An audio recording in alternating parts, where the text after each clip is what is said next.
नमस्कार दोस्तों, स्वागत है आपका मेरे इस YouTube चैनल पे। और आज की स्टोरी का नाम है बैल और गधा।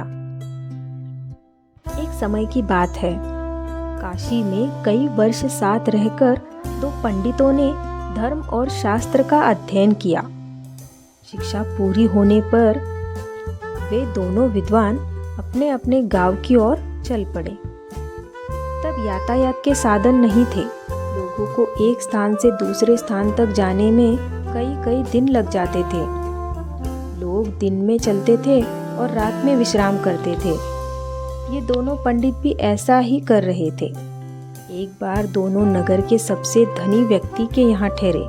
उसने उनके रहने की व्यवस्था की और फिर अपने लोगों से कहा कि दोनों महानुभवों के भोजन की भी बंदोबस्त की जाए। इस बीच समय पाकर धनी व्यक्ति दोनों के पास पहुंचा और उनसे चर्चा करने लगा। धनी व्यक्ति अनुभवी था। वह जान गया था दोनों पंडितों में बहुत ज्यादा घमंड है। साथ ही दोनों एक दूसरे को मूर्ख समझते हैं।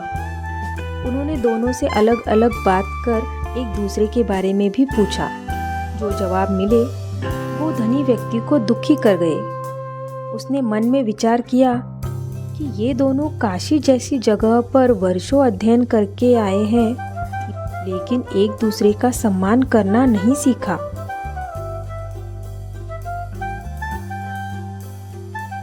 भोजन का समय हो गया था। धनी व्यक्ति ने दोनों पंडितों को आदरपूर्वक भोजन कक्ष में बुलाया।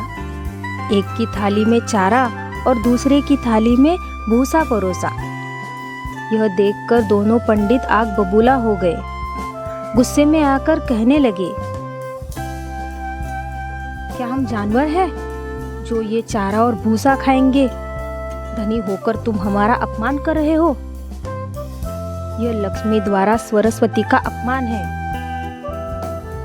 इस पर उन्होंने बड़ी शांति से जवाब दिया। एक की थाली में चारा और दूसरी की थाली में भूसा परोसा गया है। इसमें मेरा कोई कसूर नहीं है।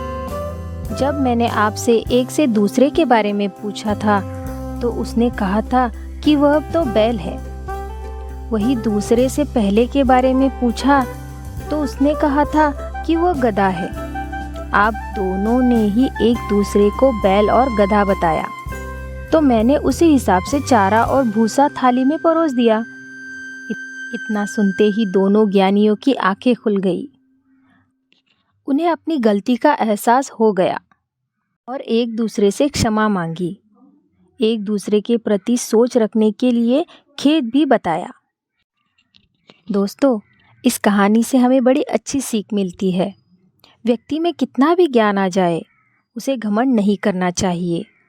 साथ ही दूसरों के प्रति बुरे भाव नहीं रखने चाहिए। ये शॉर्ट स्टोरी आपको अच्छी लगी हो तो एक लाइक तो ज़रूर बनता है और अपने दोस्तों के साथ शेयर ज़रूर करना। और अगर इस चैनल पे नए हो तो सब्सक्राइब करना बिल्कुल भी मत भूलना।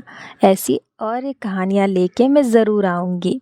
तब तक के लिए धन्यवाद।